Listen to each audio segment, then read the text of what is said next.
Hello everyone. तो ये हमारा सेशन नंबर 1 है हमारे कोर जावा बूट कैम्प का। ये लाइव सेशन नहीं है। लाइव सेशन में क्या इशू हो गया था, मतलब कल वो हुआ था बट ऑडियो रिकॉर्ड नहीं हुई थी। मतलब पूरा सेशन रिकॉर्डेड है मेरे पास, बस उसमें ऑडियो नहीं है। ठीक है, तो ये मैं फिर से रिकॉर्ड कर रहा हूँ ताकि आप अच्छे से पढ़ सके, एक्सेस कर सके। बट क्वालिटी यही रहेगी। आगे के सेशंस की भी डाउट वगैरह आप नहीं देख पाएंगे, बट वो आगे आप देख सकते हैं अगर आप हमारा बूट कैम्प ज्वाइन करते हैं। तो सबसे पहले मैं आपको दिखा देता हूँ कि इस कोर्स में हम क्या क्या कवर करने वाले हैं, कौन से सेशन में क्या पढ़ाया जाएगा। ये पहला सेशन है, इसमें हम डिस्कस करेंगे overview of Java, Java environment क्या होता है, JRE JDK क्या होता है, JVM क्या होता है, इसकी वर्किंग आर्किटेक्चर हम थर्ड सेशन में करेंगे, अभी नहीं करेंगे बट इसकी थ्योरी हम समझ लेंगे। फिर हम देखेंगे वेरिएबल्स क्या होते हैं और कंडीशनल स्टेटमेंट्स क्या होते हैं। लूप्स और ऑपरेटर्स हम सेकंड सेशन में करेंगे और इसके साथ साथ हम 4-5 प्रॉब्लम्स भी प्रैक्टिस करेंगे लाइव, जो सेशन में आप मेरे साथ साथ करेंगे अपने IDE पे खोल के। और एरे स्ट्रिंग तो हम पढ़ेंगे ही पढ़ेंगे। सेशन 3rd और 4th और 5th में हम ऊप्स कॉन्सेप्ट करेंगे। 3 सेशन हम दे रहे हैं, सारे टॉपिक्स कवर है, इसके बाद कुछ नहीं बचता है ऊप्स कॉन्सेप्ट में। 6 में एक्सेप्शन हैंडलिंग है, 7th और 8th में मल्टी थ्रेडिंग है, और 9, 10, 11 में कलेक्शंस है, एंड 12th में कुछ मिसलेनियस टॉपिक्स हैं जो कि इंटरव्यू वगैरह में आस्क होते हैं। ये ऐसे क्वेश्चंस हैं जो अप टू 1 ईयर के एक्सपीरियंस पे पूछे जाते हैं। ठीक है, तो कलेक्शंस पे भी हम 3 सेशन देंगे, जेनरिक्स वगैरह पे, तो सब कुछ कवर होगा। तो इस सेशन में हम क्या समझने वाले हैं कि जावा के बेसिक्स, कि जावा क्या है, क्यों स्टार्ट हुई थी। जैसे आप जानते होंगे Java is one of the world's most important and widely use computer language, और बहुत सालों से यूज़ हो रही है। अराउंड 90s में आई थी, तब से ही काफ़ी फेमस है, काफ़ी चेंजेस आए हैं। ठीक है, तो इसके कुछ बात पढ़ लेते हैं। जावा is a high level language.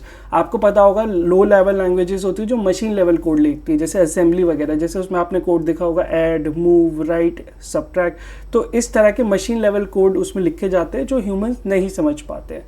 तो इसलिए हाई लेवल लैंग्वेज जावा को बनाया गया था ताकि एक ऐसी लैंग्वेज हो जो कि कॉमन डेवलपर, प्रोग्रामर अपनी लैंग्वेज में सुन सके। ठीक है, ये सेशन हिंदी में हो रहा है क्योंकि कोई भी बच्चा हमारे यहाँ नॉन हिंदी वाला नहीं था। अगर कोई बूट कैम्प में नॉन हिंदी वाला बच्चा ज्वाइन करता है तो हम उससे इंग्लिश में भी सेशन को कंडक्ट कराते हैं। तो अगर आपको ज्वाइन करना है, you are a non Hindi background, so you can also join us. ठीक है, तो इसलिए जावा एक हाई लेवल लैंग्वेज है जो कि प्रोग्रामर फ्रेंडली है, प्रोग्रामर अच्छे से समझ सकता है, अच्छे से काम कर सकता है। इंग्लिश वर्ड्स उसमें यूज़ हैं, पब्लिक, स्टैटिक, मेन करके। तो ये पर्पस था। रॉबस्ट है, इसमें आगे बात करेंगे, object oriented, secure, stable.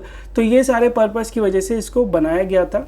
It is not a pure object oriented language. अगर आपसे कोई पूछे इंटरव्यू में क्या जावा प्योर ऑब्जेक्टिव है, तो आप कह देंगे नहीं है, क्योंकि वो प्रिमिटिव डेटा टाइप सपोर्ट करती है, इंट और कैर को।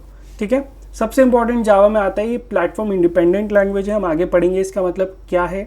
जावा codes are compiled into byte code और मशीन इंडिपेंडेंट कोड, और वो बाइट कोड रन होता है JVM से किसी भी मशीन पे। तो इसलिए हम WORA भी बोलते हैं इसको, write once run anywhere. C++ जैसा सिंटेक्स है, but Java does not support low level pointers, support नहीं करते। बच्चों को बहुत कंफ्यूजन होता है कि जावा में पॉइंटर्स होते हैं या नहीं होते हैं। This is a direct question asked even my self. मुझको भी पूछा गया था एक बार कि किसी इंटरव्यू में कि क्या जावा में पॉइंटर्स होते हैं, तो जावा में पॉइंटर्स नहीं होते हैं। ठीक है, क्यों नहीं होते हैं वो हम सेशन के जैसे जैसे बढ़ेगा ऐसे ऐसे हम इस पर बात करेंगे। जावा का क्रिएशन जेम्स गॉसलिंग ने किया था 1991 में। इसका पहला नाम रखा गया था ओक। ये भी MCQ वगैरह पूछा जा सकता है कि फर्स्ट नेम क्या था। फिर जावा हो गया 1995 में। ठीक है, अब देख लेते हैं एप्लीकेशंस ऑफ जावा। काफ़ी डाइवर्स एप्लीकेशन है, बट कभी कभी लोग पूछ लेते हैं कि इसकी मेजर एप्लीकेशंस क्या है। 3-4 मैं आपको बता देता हूँ। डेस्कटॉप एप्लीकेशंस आप बना सकते हैं, GUI, ग्राफिकल यूजर इंटरफेस, तो जार फाइल्स हम बनाते हैं और आप किसी भी सिस्टम में उसको रन कर सकते हैं। ठीक है, वेब एप्लीकेशंस बना सकते हैं, इसमें आप बैकएंड पे ज़्यादा काम करते हैं। जावा में स्प्रिंग फ्रेमवर्क की मदद से आप काम करते हैं, निंजा फ्रेमवर्क की मदद से काम करते हैं, और भी कुछ जावा के फ्रेमवर्क है। तो काफ़ी सारी वेबसाइट्स, मोस्टली हर वेबसाइट का कोई ना कोई सेटअप या कोई ना कोई पार्ट जरूर जावा में बना होता है। मोबाइल ऑपरेटिंग सिस्टम एंड्रॉयड आप जानते हैं पूरा जावा में बना हुआ है। इसमें जितनी भी ऐप्स आप बनाते हैं वो जावा में बनाते हैं। अब कोटलिन आ गया, बट इतने सालों से जावा ही चल रहा था, 2006-07 से जब से एंड्रॉयड है। एम्बेडेड सिस्टम में भी आप यूज़ कर सकते हैं, रोबोटिक्स और गेम्स में भी आप इसको जावा को यूज़ कर सकते हैं। तो ये 3 सबसे इंपॉर्टेंट एप्लीकेशन है जो आपको पता होनी चाहिए जावा की। ठीक है, अब आता है काफ़ी इंटरेस्टिंग क्वेश्चन कि जावा के फीचर्स क्या है। तो ये आपसे डायरेक्टली पूछा जाएगा, define some features of Java with example. आप उसे एक्सप्लेन करो कि क्या है, उसमें क्या क्या फीचर्स है, हर एक फीचर्स का क्या मीनिंग है। सबसे पहले आता है सिंपल। ये बहुत सिंपल लैंग्वेज इसलिए बोला जाता है क्योंकि इसको इसी पर्पज से बनाया गया था कि जो इंग्लिश के वर्ड्स को समझ सके, स्टैटिक, मेन, वॉइड, पब्लिक। तो इसका जो अपना मतलब है वही मतलब मोस्टली इसका जावा में भी रहता है। तो इसलिए जावा को सिंपल बोला जाता है क्योंकि इसकी वर्डिंग आसान है, इसलिए नहीं कि इसकी कॉम्प्लेक्सिटी कम है। ठीक है, आपको टाइम उतना ही लगेगा सीखने में जितना किसी भी लैंग्वेज को लगता है।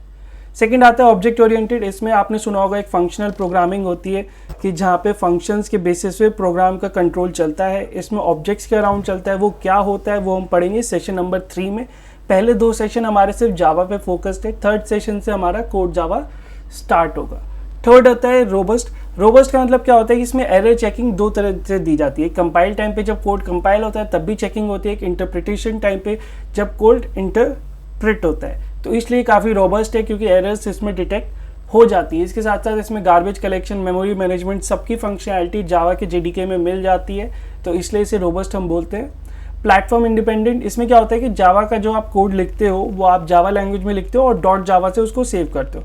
फिर जब आप उसको कंपाइल करते हो तो एक बाइट कोड बनता है जो कि .c फाइल से सेव होता है। अब उस बाइट कोड को आप किसी भी सिस्टम में जाके रन कर सकते हो। ये चीज़ें कहाँ आ जाती है, मान लो जैसे इंटीजर का आपको पता होगा, उसका साइज 4 बिट होता है, कुछ मशीन पे 8 बाइट होता है, कुछ बिट नहीं, बाइट होता है, 4 बाइट्स होता है, किसी मशीन पे 8 बाइट होता है, किसी हीप की स्पेस कुछ होती है। तो मशीन में काफ़ी सारे कस्टमाइजेशंस होते हैं।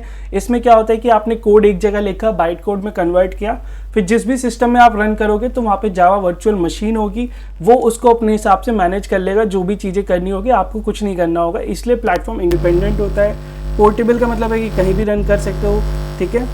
सिक्योर है, सिक्योर में मतलब है कि इसमें जैसे प्राइवेट की फंक्शनैलिटी है, एक्सेस मॉडिफायर्स हैं, इसमें काफ़ी सारे पैकेजेस आपको मिल जाएंगे जो और लैंग्वेज से इसको ज़्यादा सिक्योर बनाते हैं। तो सिक्योर भी एक काफ़ी इंपॉर्टेंट इसमें फंक्शनैलिटी है। मल्टी थ्रेडिंग, ऐसे आप जानते होंगे कि मल्टी प्रोसेसिंग आपने पढ़ा होगा ओएस में कि बहुत सारी प्रोसेस आपको एक साथ करनी है या एक शेड्यूल्ड ऑर्डर में करनी है कि वो लगे कि एक साथ हो रही। तो इसमें थ्रेड्स की मदद से वो अचीव करते हैं, जो हम 6, 7, 8 या कोई सेशन में पढ़ने वाले हैं। तो 4-5 मेन है, ऑब्जेक्ट ओरिएंटेड है, रोबस्ट है, प्लेटफॉर्म इंडिपेंडेंट है, सिक्योर है, मल्टी थ्रेडिंग है। तो ये सब आप फीचर्स बता सकते हैं इस एक्सप्लेनेशन के साथ। अब आ जाते हैं एक और क्वेश्चन, जावा एडिशन की। जावा के कितने एडिशन है, क्योंकि इसके इतने डाइवर्स है, 30 साल से ये यूज़ हो रही है, तो कुछ ना कुछ इसमें अलग अलग स्पेसिफिक यूसेज के लिए इसमें प्रोडक्ट बनाए गए हैं कि सेट ऑफ कोड है। मतलब एडिशन क्या होता है, जैसे आप सॉफ्टवेयर लाते हो उसके एडिशन आते हैं, first edition, second edition, third edition, उसमें कुछ नए फीचर ऐड हो जाते हैं, कुछ पुराने फीचर हट जाते हैं। तो वही सब जावा में है। जावा के 3 एडिशन है, एक स्टैंडर्ड एडिशन है। स्टैंडर्ड एडिशन ही ऐसे ही हम बच्चे यूज़ करते हैं कि जिसमें आप कोड कर सकते हो, आपको सारे इन्वायरमेंट मिल जाएंगे, APIs मिल जाएंगी, क्लास, ऑब्जेक्ट, लाइब्रेरी, आप छोटे मोटे प्रोजेक्ट्स इसमें बना सकते हो अपने लोकल लेवल पे। दूसरा आता है माइक्रो एडिशन। इसमें स्पेसिफिक फंक्शनैलिटी गिवन है जिसकी मदद से आप एम्बेडेड सिस्टम्स और micro controller, sensors, gateways, mobile phones, इनका जो मशीन लेवल कोड है वो इसमें लिखा जा सकता है। मतलब अगर आपको प्रोग्रामिंग करनी है कि एक मोबाइल ब्लूटूथ से कैसे डेटा कलेक्ट करेगा, तो उसके लिए भी जावा यूज़ हो सकती है और उसके लिए आपको जावा ME एडिशन लेना पड़ेगा, ठीक है। SE से काम नहीं चलेगा। एक आता है जावा एंटरप्राइज एडिशन। ये एडिशन वो है जो कंपनीज में यूज़ होता है। जब आप किसी कंपनी में काम करोगे तो आप इसमें जाके काम करोगे।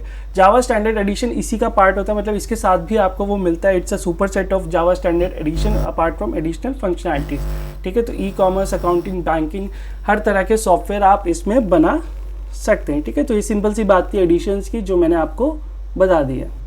अब आते हैं हमारे 3 टर्म, जावा JVM, JDK, JRE। इनमें क्या क्या डिफरेंस होता है, थोड़े कंफ्यूजिंग लगते हैं बट ये काफ़ी इंपॉर्टेंट है, कोई भी पूछ सकता है।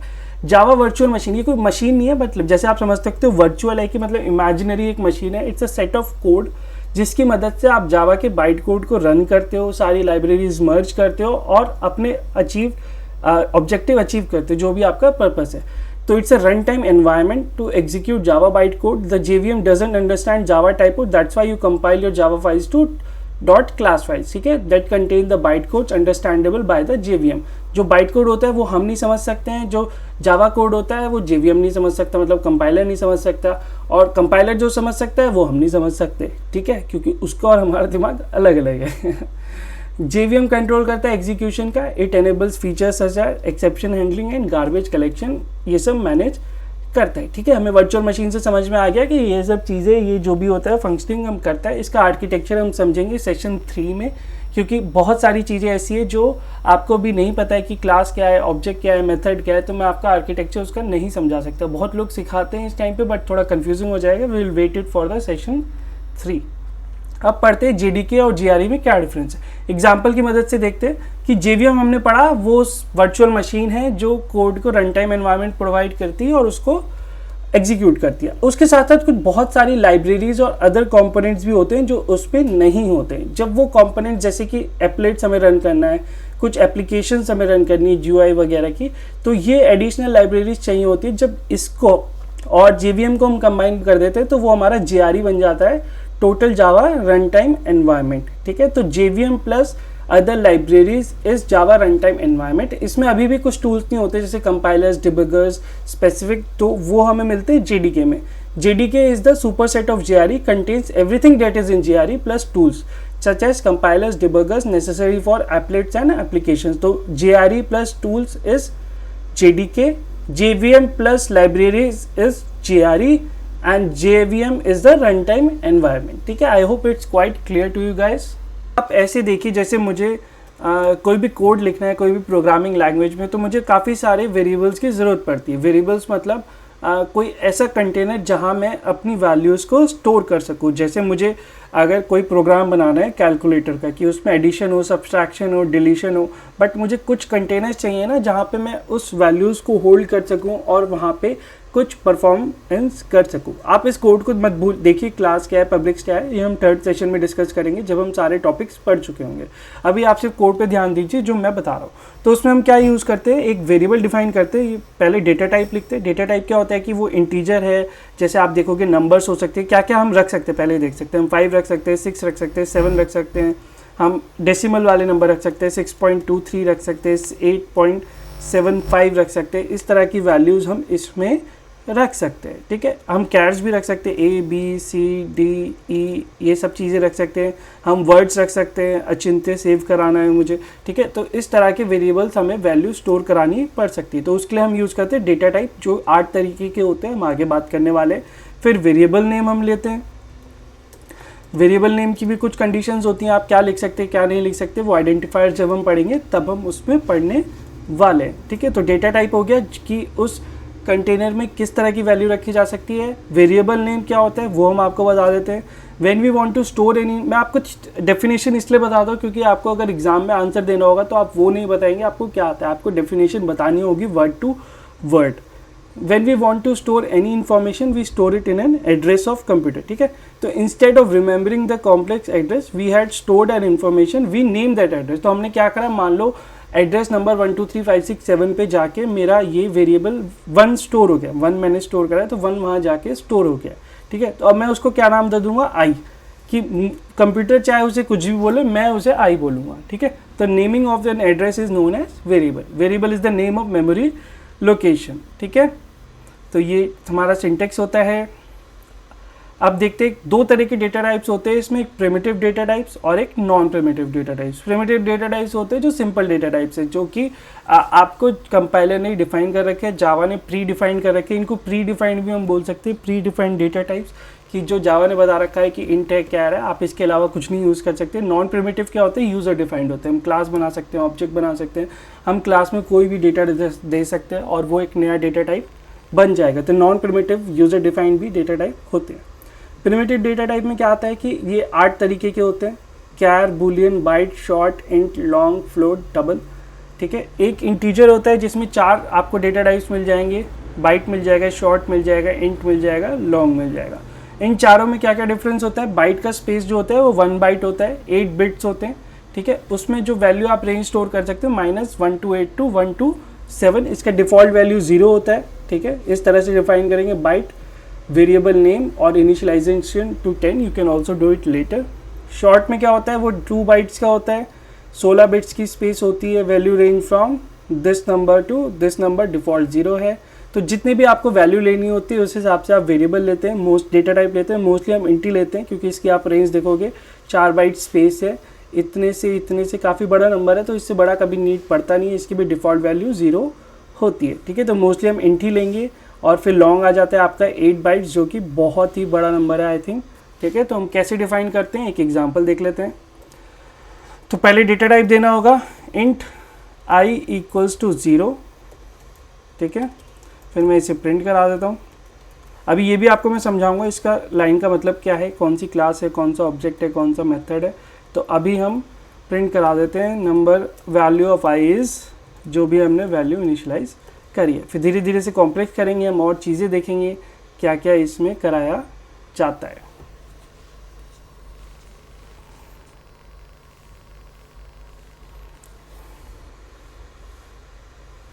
So value of I is 0, मैंने 0 इनिशलाइज नहीं कर रखी है। अगर मैं इसे नहीं करता हूँ इनिशलाइज तो क्या वैल्यू आएगी,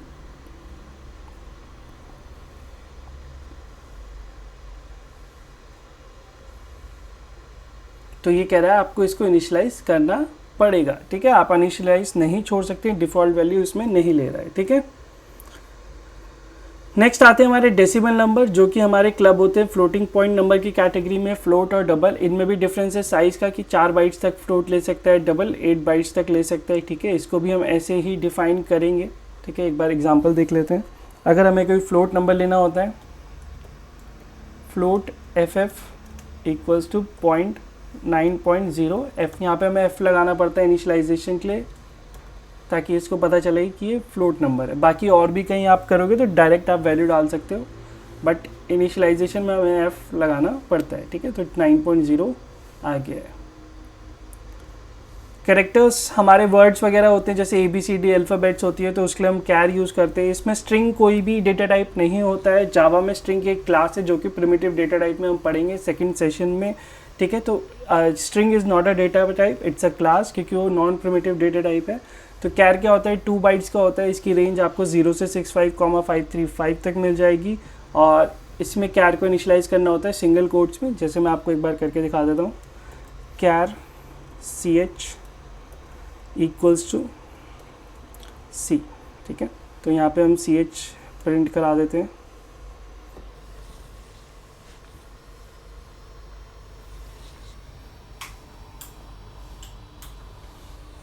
ठीक है, तो वैल्यू C आ गई। ठीक है, अब इसमें मैं नंबर भी डाल सकता हूँ, ट्राई करके देखते हैं। जावा में आपको कुछ भी आ रहा है मन में, उसे एक्सपेरिमेंट करिए, देखिए वो चलता है नहीं चलता है। मुझे भी नहीं पता ये चलेगा ही नहीं चलेगा, अभी मेरे मन में थॉट आया तो मैंने रन करा लिया। तो आप इंटीजर्स भी इसमें डाल सकते हो सिंगल कोट में। ठीक है, सिंगल कोट के अंदर ही कोई भी वैल्यू आपकी ले लेगा। बूलियन आ जाता है हमारा ट्रू और फॉल्स का डेटा टाइप। यहाँ पे जो भी वैल्यू आपको देनी है, ट्रू है या फॉल्स है, boolean B equals to true और फॉल्स। तो काफ़ी सिंपल है। नॉन प्रिमिटिव डेटा टाइप्स मैंने आपको बताया था, जो कॉम्प्लेक्स डेटा टाइप होते हैं, जिसमें किसी ऑब्जेक्ट को किसी स्पेसिफिक कैटेगरी को कर सकते हैं। ये यूज़र डिफाइंड होते हैं, हम कितने भी डिफाइन कर सकते हैं। जावा के ऊपर कोई भी रोक टोक नहीं है। ठीक है, तो हम इसे आगे पढ़ेंगे डिटेल में जब हम क्लास और ऑब्जेक्ट पढ़ेंगे। ठीक है, तो हमने वेरिएबल पढ़ लिया, इसके टाइप्स पढ़ लिए, डेटा टाइप पढ़ लिया, कैसे डिफाइन होता है, कैसे कॉल होता है। ठीक है, उसमें और मैनिपुलेशंस वगैरह हम आगे टाइम के साथ सीखेंगे। अब हम देख लेते हैं कि आइडेंटिफायर्स क्या होते हैं। हर एक जावा कंपोनेंट होता है, उसको नाम चाहिए होता है, कि जैसे मेरे वेरिएबल का नाम लिखा, क्लास का नाम लिखा, ऑब्जेक्ट का नाम लिखा, तो उसको रखने की कुछ कंडीशंस होती हैं, वो हम डिफाइन करते हैं आइडेंटिफायर्स के थ्रू, और उन नाम को हम बोलते हैं identifier. Names used for classes, method, interfaces and variables are called identifier. Identifier must follow some rules. तो जो इनको नाम रखने के लिए होता है वो आइडेंटिफायर। इसके साथ साथ कीवर्ड्स भी होते हैं। कीवर्ड्स क्या होता है, कीवर्ड जो फिक्स वैल्यू होती है। जैसे यहाँ पे अगर आप देखोगे, पब्लिक एक कीवर्ड है, क्लास एक कीवर्ड है, स्विच डेमो एक आइडेंटिफायर है, मेन एक आइडेंटिफायर है, वॉइड एक कीवर्ड है, कैर एक कीवर्ड है, CH एक आइडेंटिफायर है। तो ये डिफरेंस होता है। कीवर्ड क्या है, प्री डिफाइंड है, जो जावा ने डिफाइन कर रखे हैं, इसका ये मतलब है, इसका वो मतलब है।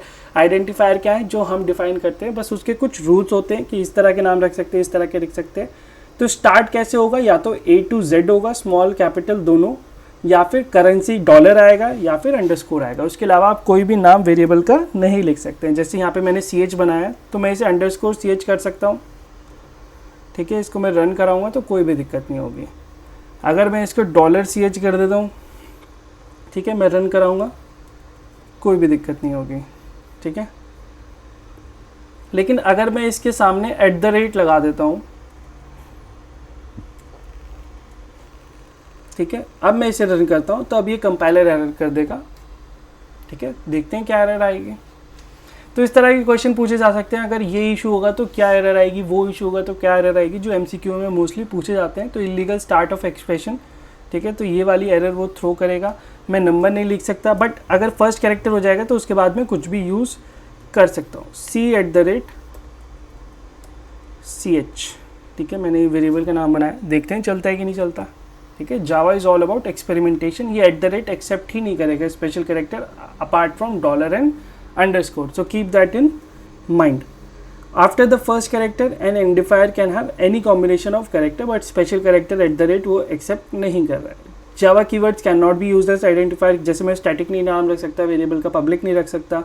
केस सेंसिटिव होते हैं, स्मॉल फू इज डिफरेंट फ्रॉम कैपिटल फू, सम वैलिड आइडेंटिफायर आर दिस, मैंने आपको और दिखा चुका हूँ।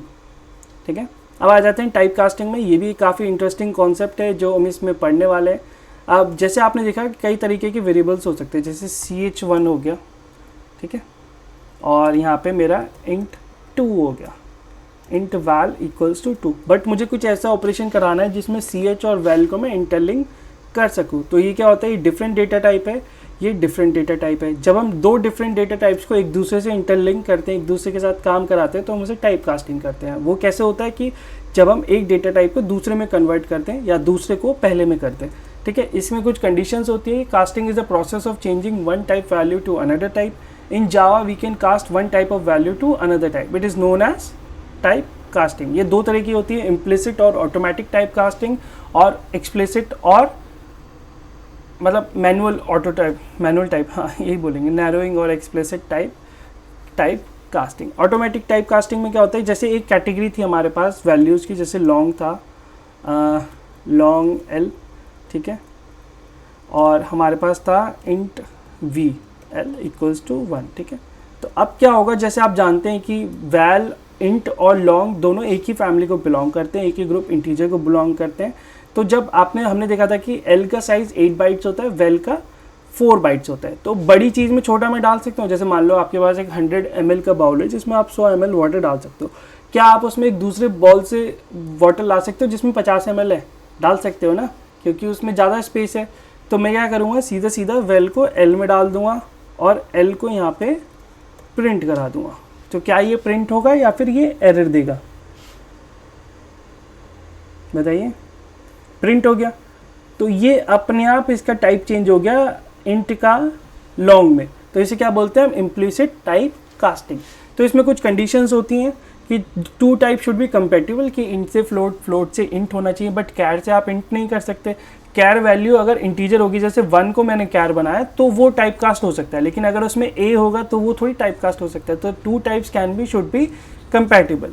The target type should be larger than the source type. जो लॉन्ग में हम कर रहे हैं, इसका जो साइज़ है वो बड़ा होना चाहिए, जो वैल्यू इसमें आ रही है इंट की।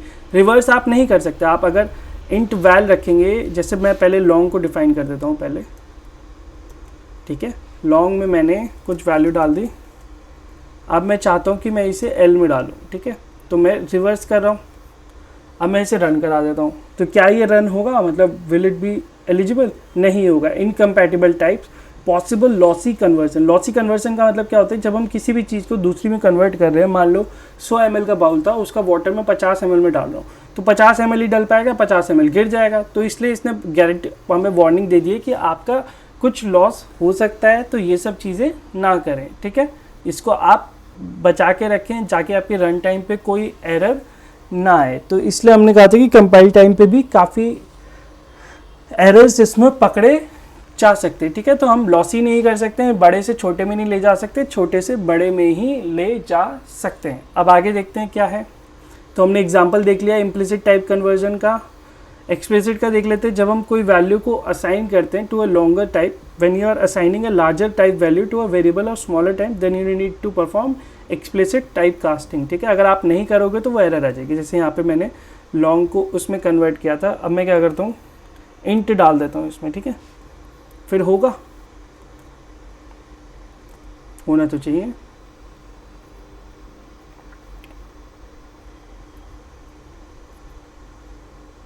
ठीक है, तो वो तब कन्वर्ट हो गया। तब हमने एक्सप्लिसिटली बताया है कि यार मुझे कन्वर्ट करना ही है। कंपाइलर भाई साहब, अगर आपको लॉसी भी लग रहा है तो भी आप करिए। तो इसका मतलब ये है कि मैंने देख लिया है कि मेरा कोई डेटा लॉस नहीं होगा, आप इसको कर दीजिए। इसी तरह से अगर मुझे डेसिमल से इसमें करना है, जैसे मैं अगर फ्लोट ले लेते हैं कोई वैल्यू, फ्लोट f 23.09 f,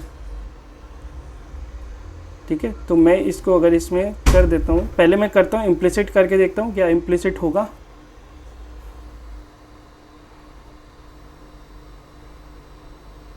नहीं होगा, तो इनकम्पैटिबल बता दिया इसने। अब मुझे एक्सप्लिसिट करके देखता हूँ कि मैं मेंशन कर रहा हूँ कि मुझे इस टाइप में इसे कन्वर्ट करना है।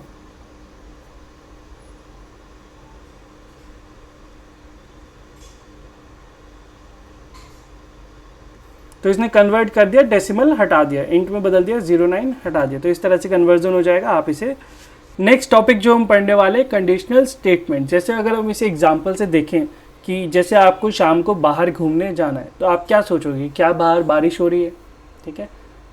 एक कंडीशन आपने ये चेक करी कि बारिश हो रही है। अगर बारिश हो रही है तो आप नहीं जाओगे, अगर बहुत इमरजेंसी होगी तो ही जाओगे, रेनकोट ले जाओगे, अम्ब्रेला ले जाओगे।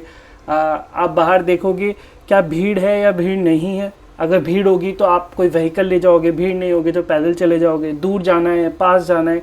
तो इस तरह की कंडीशंस हमें लेनी होती है जब हमें कोई भी डिसीजन मेकिंग करनी होती है, कोई भी हमें डिसीजन लेना है, कोई भी फैसला लेना है, तो हमें कुछ कंडीशंस चेक करनी होती है। तो जावा में भी जब हम प्रोग्रामिंग करते हैं तो कुछ कंडीशंस हमें चेक करनी होती हैं, वो हम करते हैं कंडीशनल स्टेटमेंट्स की मदद से। जावा में इफ़ स्टेटमेंट यूज़ होती है कंडीशंस के लिए, कि जैसे अगर आपको कोई प्रोग्राम क्रिएट करना है, टेस्ट पॉजिटिव नंबर्स, तो आपको टेस्ट करना है कि ये 0 से बड़ा है कि नहीं है, तो आपने इफ़ का यूज़ कर लिया। If it is greater than 0 then it's positive, if it is not then it is negative. तो आपको इफ़ स्टेटमेंट हेल्प करेगी। इसकी 4 तरह की इफ़ स्टेटमेंट्स होती है, if statement, if else if and nested if. तो एक एग्जांपल से देख लेते हैं। जैसे अगर मैं ले लेता हूँ int val equals to -1, positive ही चेक कर लेते हैं। If it is less than 0 which means it is negative.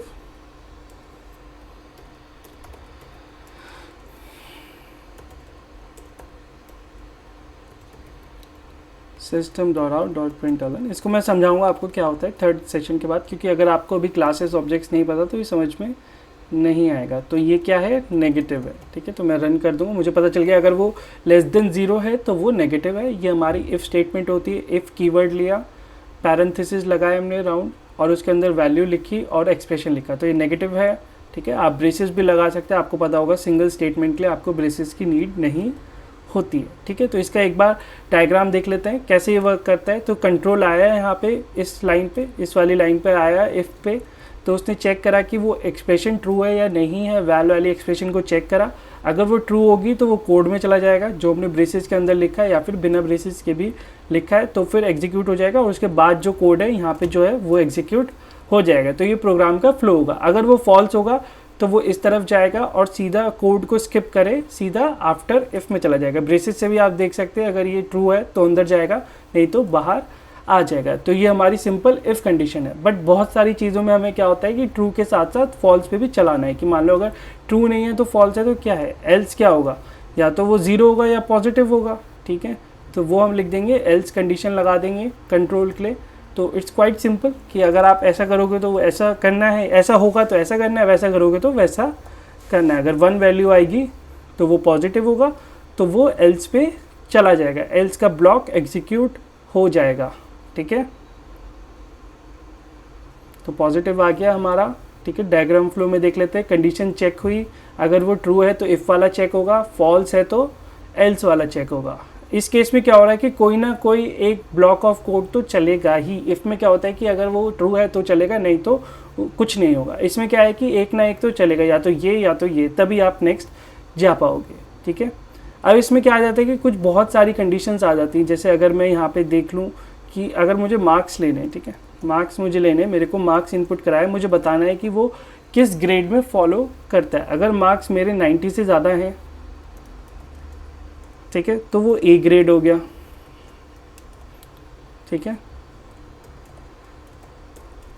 Grade मेरा ए आ गया। अगर मेरे मार्क्स 80 से 90 है तो मेरा ग्रेड क्या आएगा, मेरा ग्रेड आएगा बी, ठीक है। तो उसके लिए मुझे एक और कंडीशंस यहाँ पे लगानी होगी, तो उसको हम बोलते हैं एल्स इफ़। तो मेरा मार्क्स अगर 80 से बड़ा है एंड मेरा इक्वल टू ऊपर ही ले लेते हैं, ठीक है, इंक्लूसिव बना देते हैं। ये सब हम ऑपरेटर्स में पढ़ेंगे ये सब क्या होता है, so don't worry about it, ठीक है। मार्क्स मेरा छोटा है 90 से, तो मेरा ग्रेड क्या हो गया, बी हो गया, ठीक है। तो इतनी कितनी भी एल्स ऐसी हम कंडीशन लगा सकते हैं। अगर वो 70 से ऊपर है और 80 से नीचे है तो ग्रेड सी हो गया। एल्स में हम डाल देते हैं कि वो फेल हो गया, ठीक है। तो इसमें हम कितनी भी कंडीशन लगा सकते हैं, कोई लिमिट नहीं है इस एल्स इफ लैडर की। अगर आप इसको रन करेंगे तो कोई भी इशू आपको नहीं आएगा। तो इस अपने हिसाब से कंट्रोल जाएगा, 20 वैल्यू है तो फेल में जाएगा, एल्स में जाएगा।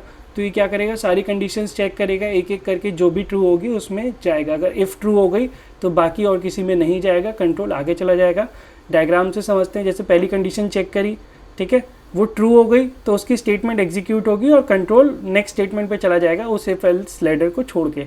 अगर वो फॉल्स होगा तो दूसरी कंडीशन चेक होगी, वो फॉल्स होगा तो तीसरी तो फॉल्स तो चौथी, अगर लास्ट भी फॉल्स होगी तो वो बाहर चला जाएगा। अगर एल्स नहीं है, अगर उसमें एल्स लगा है तो वो एल्स में चला जाएगा, ठीक है।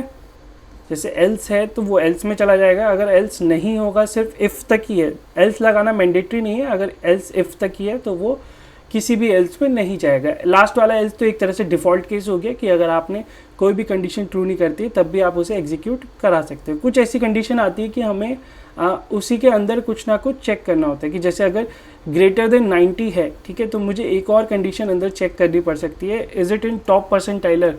टॉप परसेंटाइलर क्या होते हैं, जो 99 से भी ऊपर होते हैं। तो यहाँ पे क्या आ जाएगा मेरा, टॉप परसेंटाइलर।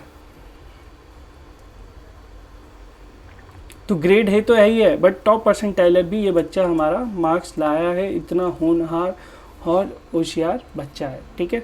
तो ये क्या करा मैंने, एक इफ़ के अंदर ही एक और इफ़ लगा दी है, ठीक है। इसके अंदर मैं एक और इफ़ लगा सकता हूँ कि मैं जैसे डाल सकता हूँ इफ़ मार्क्स इज़ 100, ठीक है, तो मैं क्या कह दूँगा, ये परफेक्ट बच्चा है, परफेक्ट स्कोर,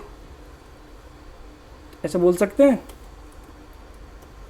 ठीक है। तो मैंने इफ़ के अंदर ही बहुत सारी कंडीशंस लगा दी हैं। ये कैसे एग्जीक्यूट होंगी तो ये हम देख लेते हैं। मैं वैल्यू को 100 कर देता हूँ ताकि सारी कंडीशंस हमारी चेक हो जाए।